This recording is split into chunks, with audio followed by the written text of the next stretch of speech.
following that, I started getting these weird occurrences with the number 1111. Mm-hmm. I don't know if do you know, have you looked into much with the 1111 yourself? Do you know about it? Yeah, definitely. Yeah. I mean, to set the groundwork for where I'm coming from, obviously, I've got a few like facts here that I'd just like to say, because obviously it's the basis for a lot of my work. Yeah, sure. And obviously, this number, this 1111 is it seems to work itself into a lot of things. I mean, predominantly the first thing is the universe itself, and obviously on the 11th of August 1999 at 11:11 a.m. there was a total solar eclipse that was observed through Europe.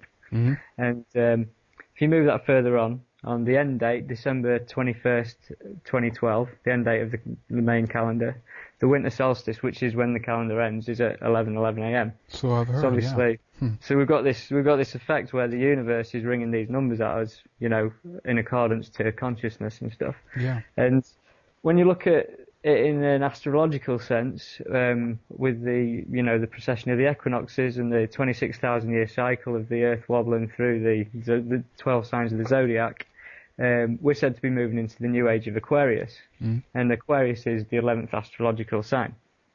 And so, getting further into it, you look at the numbers of 2112, 2012, and you add all those numbers up, and you get an 11.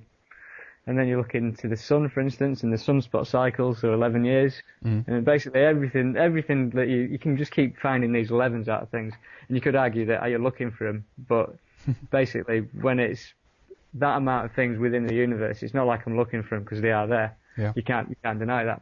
And so then you start moving into the numerology of it. And for instance, if you get 1111 and you multiply it by 1111, you get the number 1234321, which is a pyramid.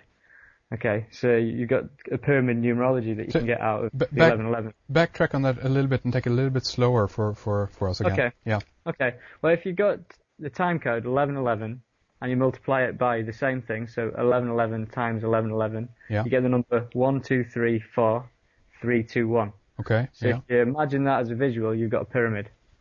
So one step up, that's number 1. Then you have 2, that's 2 steps up. Is that what you're going at here? Yeah. So essentially, because you've got the 1, 2, 3, 4, 3, 2, 1. If you were to plot that on a graph, right, on an X and Y, you'd have a pyramid.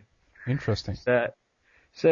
And the same decreases. So if you've got 111, and you times it by 111, you get 1, 2, 3, 2, 1. You get a pyramid, whichever way you look at it. Anything with a base of 1. Interesting. And so then, if you look at the 11 itself, and in binary, an 11 stands for a 3. So obviously you've got a trinity out of it. Do you know what I mean? So if you were to convert to binary, it would mean it'd be 3. So essentially, then if you look at this idea of the trinity with it, 33rd degree Masons, the number 33 that goes around, obviously if you turn that into the trinity and you divide 33 by 3, you get 11. That's interesting. So you start seeing these 11s, as I'm saying. So then you move on to recent events, and you get to September the 11th, 2001, right? And you realise that the building was stood like an 11. The two towers stood like an 11. Indeed. And then you've got 9/11, which is 9 plus 1 plus 1, which is 11. And then you realise that September the 11th was 111 days until the end of the year. And then you start thinking about the first plane that hit the World Trade Center, and it was Flight 11. There you go, yeah. Right, and the total number of crew on Flight 11 was 11. And then you look into it further, and the New York State was the 11th state of the U.S. Constitution. Right, and so then you start thinking about where September the 11th stands in year as far as years are concerned. And September the 11th, 2001 stands 11 years from 2012. Yeah. Right. And there's an author called Jose Arguelles. He wrote that from 1992 to 2012 would be in a period of May and no time, the time of no time, which was a transition of the ages kind of period in which, basically world disasters and tension would be on the up and rise constantly.